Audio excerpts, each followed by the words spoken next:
स्त्रियों के यह दो राज जो समझ गया वो राजा बन गया। जय श्री कृष्णा दोस्तों, आप सभी का एक बार फिर से बहुत बहुत स्वागत है हमारे YouTube चैनल MT ज्ञान गंगा YouTube चैनल में। दोस्तों, आज का वीडियो बहुत ही ज्ञानवर्धक और प्रेरणादायक है और आप सभी से निवेदन है कि बने रहे वीडियो के अंत तक। दोस्तों, यह वीडियो आपको जीवन में बहुत कुछ सिखा करके जाएगा। अगर इस वीडियो से आपकी लाइफ में 1% भी वैल्यू ऐड होती है तो आप भी मेरी लाइफ में 1% वैल्यू कर दीजिए। आपका एक सब्सक्राइब करना मेरी लाइफ में 1% वैल्यू करेगा। दोस्तों, महिलाओं के विषय में कहा गया है कि स्त्री के चरित्र को मनुष्य की क्या औकात है, देवताओं ने भी नहीं समझ पाया है। नारियों के द्वारा अच्छी तरह से रचाए गए दंभ का पार नारी को बनाने वाले विधाता ब्रह्मा ने भी नहीं पाया है। वैसे तो कहा गया है कि भगवान ने गुण और दोष हर जीव में बनाए हैं। जिसके अंदर गुण होगा तो उसके अंदर कोई न कोई अवगुण भी होगा। इसी तरह नारियों में भी जब बहुत सारे अवगुण होते हैं तो उनके अंदर गुणों का भंडार भी होता है। दर्शकों, मेरा उद्देश्य महिलाओं के दोषों को गिनाकर उनका अपमान करना नहीं है। मैंने यदि उनके दोषों को बताया है तो उनके गुणों का भी बखान किया है।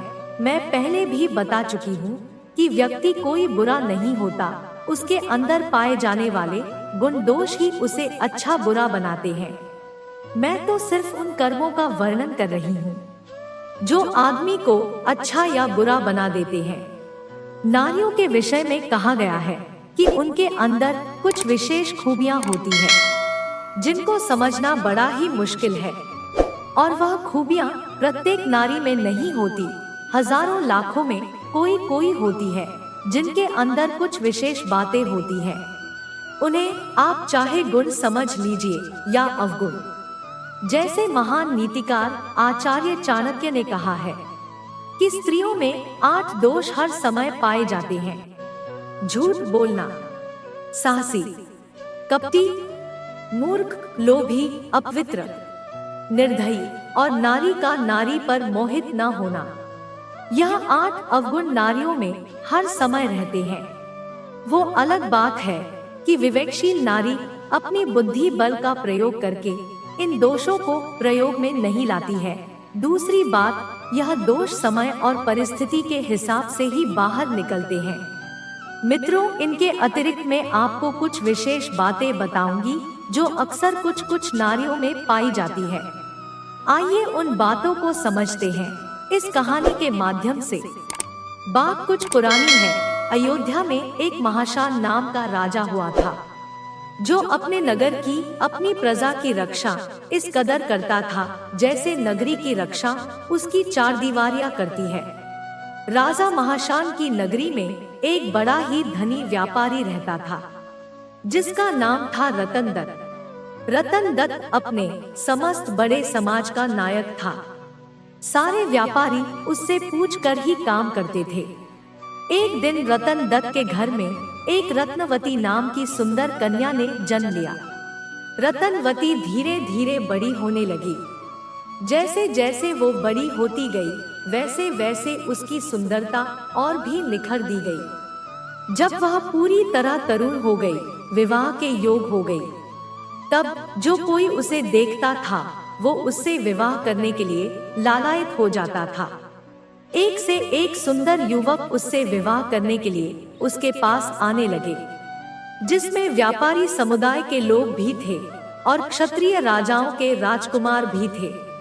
पर हैरान करने वाली बात यह थी कि वह लड़की किसी से विवाह नहीं करना चाहती थी। पुरुषों से तो मानो उसे घृणा सी हो गई थी। एक से एक सुंदर राजकुमार उससे विवाह करने के लिए आए और उसने किसी से विवाह नहीं रचाया। सारे बड़े पुत्र और राजकुमार अपना मोह लेकर अपने अपने घरों को लौट गए। लड़की के इस निर्णय से उसके माता पिता भी बड़े दुखी हुए। रतनवती विवाह का नाम सुनते ही प्राण त्यागने के लिए भागती थी। माता पिता की इकलौती संतान थी, इसलिए माता पिता भी उसकी बात मानने के लिए बेबस हो जाते थे। धीरे धीरे यह बात पूरे नगर में फैल गई। उन्हीं दिनों की बात है, नगर में चोरों का आतंक बढ़ गया था। आए दिन किसी न किसी के यहाँ चोरी हो जाती थी। नगर वासियों ने इस बात की शिकायत राजा से की कि हमारे घरों में आए दिन चोरी होती रहती है, इसे रोकने का कोई न कोई उपाय कीजिए।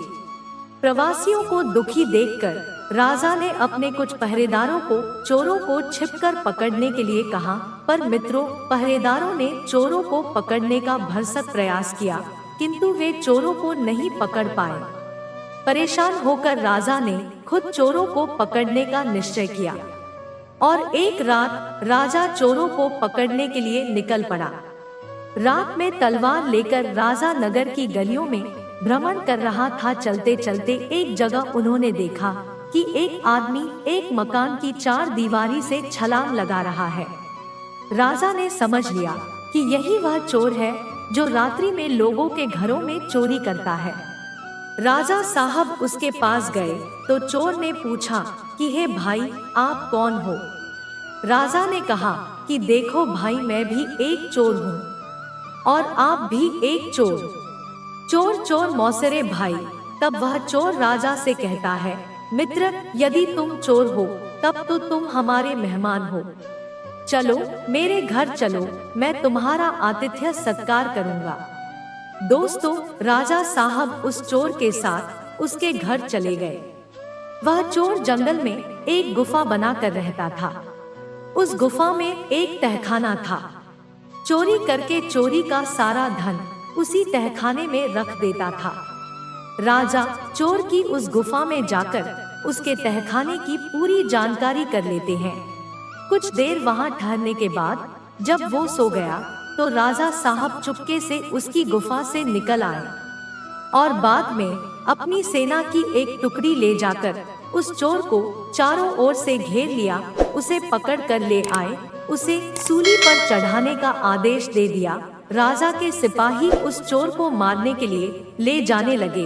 वे जिस गली से उस चोर को पकड़ कर ले जा रहे थे, उसी गली में उस बड़े व्यापारी का घर था।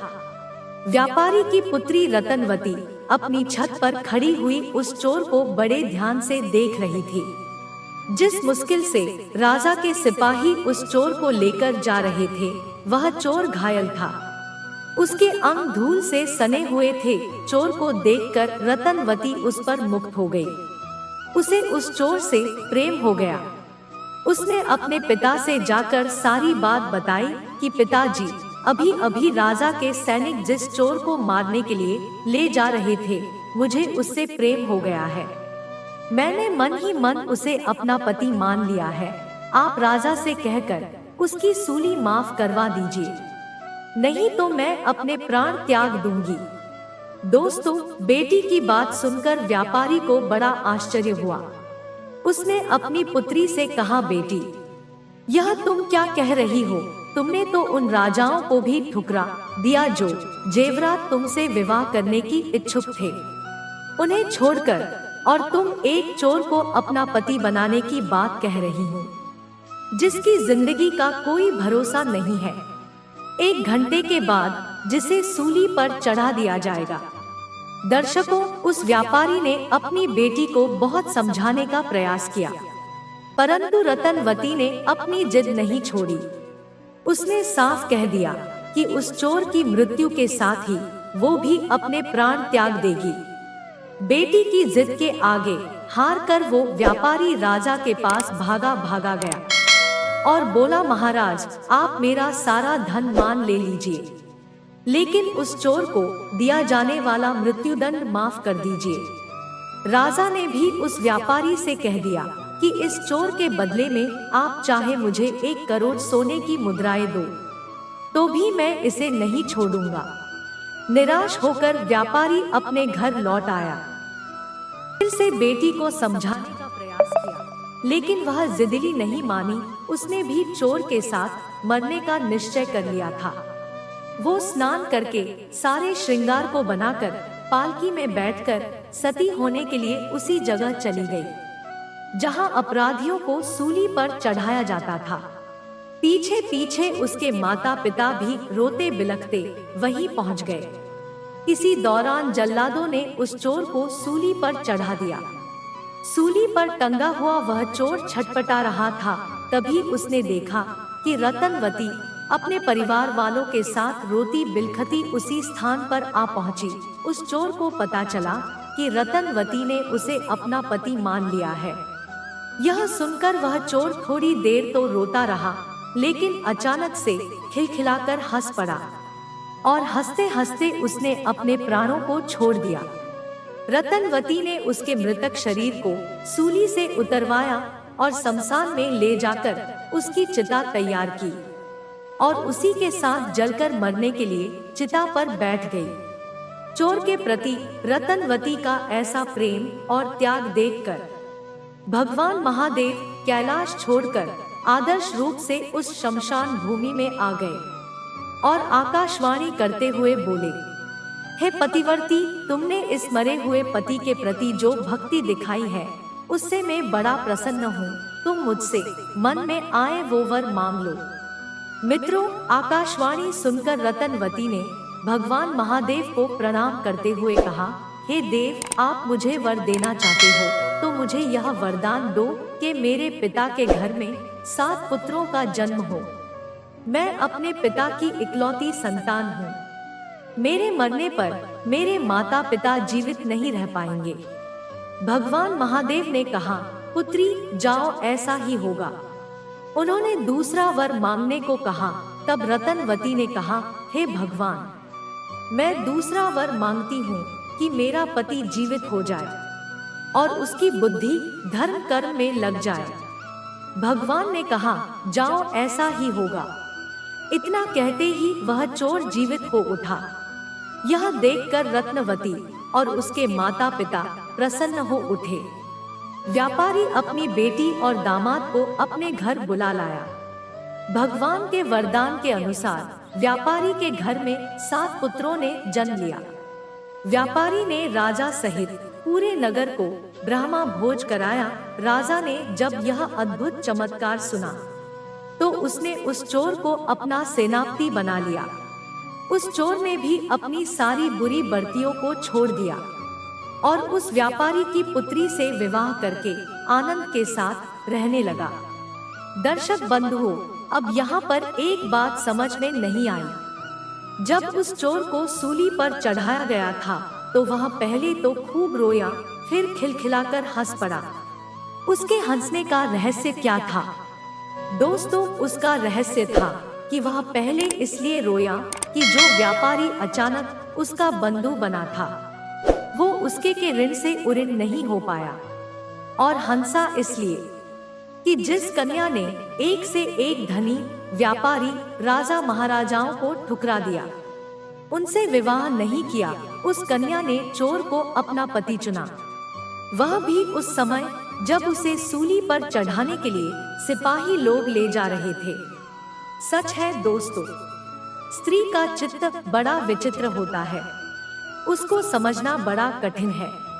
इसलिए कहते हैं कि वह जब रिझ जाए तो भिखारी को भी स्वीकार कर ले, और यदि खिंच जाए तो राजा को भी खास न डाले। यदि उसका मन भटक जाए तो अपने सर्वगुण संपन्न पति को भी ठुकरा दे और फकीर को अपना ले। यदि वह अपनी इंद्रियों को बांध ले तो भोगों की कामना के बिना ही पति के साथ मर जाए, नहीं तो भोगों में लिप्त होकर अपना जन्म बिगाड़ ले। धन्य है नारी, तेरी महिमा, तू साक्षात माया है। प्रिय दोस्तों, आज की इस वीडियो में बस इतना ही। अगर आपको यह वीडियो पसंद आई हो तो इसे लाइक और शेयर जरूर कीजिएगा। आपको हमारी आज की वीडियो कैसी लगी नीचे कमेंट करके जरूर बताएं, और ऐसे ही धार्मिक और आध्यात्मिक जानकारी के लिए हमारे YouTube चैनल MT ज्ञान गंगा YouTube चैनल को सब्सक्राइब जरूर करें। फिलहाल आज के लिए बस इतना ही, इजाजत दे। आपका बहुत बहुत शुक्रिया, धन्यवाद।